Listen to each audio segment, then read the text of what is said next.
হরে কৃষ্ণ, স্বাগত বন্ধুরা। তো এখানে আমি বেশ কিছু ফল নিলাম।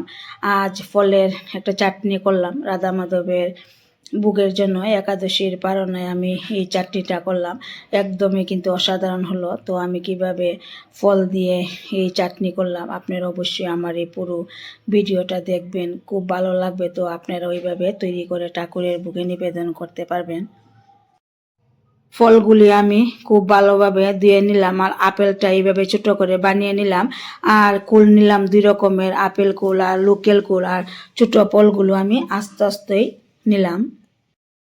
তো চাটনিটা তৈরি করার জন্য লাগবে বাদাম। তো বাদাম আমি আগে বেজে নেব। তো কড়াতে বাদাম দিয়ে বাদাম বেজে নিলাম। তো বাদামটাই আবার মিক্সি জারে পেস্ট করে নেব। সঙ্গে আমি কয়েকটা কাজু বাদাম নিলাম, খুব ভালোভাবে পেস্ট করে নিতে হবে। এবার চুলাতে কড়া বসিয়ে দিলাম, পরিমাণ মতো তেল দিয়ে শুকনো লঙ্কা তেজপাতা দিয়ে একটু হালকা ভেজে নিতে হবে।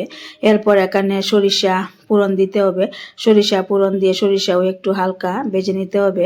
তো এরপর এই ধুয়ে রাখা ফলগুলি দিয়ে দিতে হবে। ফলগুলি দিয়ে দেওয়ার পর একটু হালকা নেড়ে চেড়ে দিতে হবে। এরপর এখানে পরিমাণ মতো লবণ দিয়ে দিতে হবে, পরিমাণ মতো হলুদ গুঁড়ো দিয়ে দিতে হবে। দিয়ে দেওয়ার পর হলুদ লবণ খুব ভালোভাবে এখানে মিশিয়ে নিতে হবে। আর এখানে 3 থেকে 4 মিনিটের মতো ভেজে নিতে হবে। তো এবার আমি একটা ঢাকা দিয়ে রাখবো। ফলগুলো সেদ্ধ হওয়ার জন্য 3 থেকে 4 মিনিট ঢাকাটা দিয়ে রাখতে হবে। তো এবার ঢাকনাটা তুলে নিলাম। তুলে নেওয়ার পর আবারও একটু হালকা নেড়ে চেড়ে দিলাম। তো ফলগুলো এখানে 50% সেদ্ধ হয়ে গেল।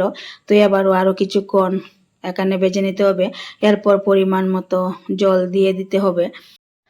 জল দেওয়ার পর হালকা নেড়ে চেড়ে দিতে হবে। এরপর পরিমাণ মতো চিনি দিয়ে দিতে হবে। চিনি দিয়ে দেওয়ার পর আবার একটু হালকা নেড়ে চেড়ে দিতে হবে। আর এখানে আবারও 5 মিনিটের মতো রান্না করতে হবে ফলগুলো সেদ্ধ হওয়ার জন্য।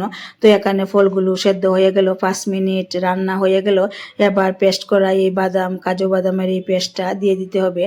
পেস্টটা দিয়ে দেওয়ার পর খুব ভালোভাবে নেড়েচেড়ে মিশিয়ে নিতে হবে। আর এখানে আবারও 1 মিনিটের মতো রান্না করে নিতে হবে। তো আপনারা চাইলে এখানে নারিকেল বাটাও দিতে পারেন, আমি আর এখানে নারিকেল বাটা দিলাম না। তো এরপর এখানে রাঁধুনি মশলা দিয়ে দিতে হবে। 1 মিনিট রান্না করার পর রাঁধুনি মশলা দিয়ে দেওয়ার পর আবারও একটু হালকা নেড়েচেড়ে আবারও কয়েক সেকেন্ড রান্না করে নিতে হবে। তো এইভাবে ফলের এই চাটনিটা তৈরি করলাম, একদমই অসাধারণ হলো রাধা মাধবের ভোগে। তো বন্ধুরা, কেমন হলো আমার এই ফলের চাটনি? যদি ভালো লাগে অবশ্যই একটা লাইক দিবেন, শেয়ার করবেন। আর আপনারা অবশ্যই এইভাবে ঠাকুরের ভোগে ফলের এই চাটনি তৈরি করে ঠাকুরের ভোগে নিবেদন করতে পারেন। তো আমি তো আজ রাধা মাধবের ভোগে এই ফলের চাটনি তৈরি করলাম, একদম অসাধারণ হলো।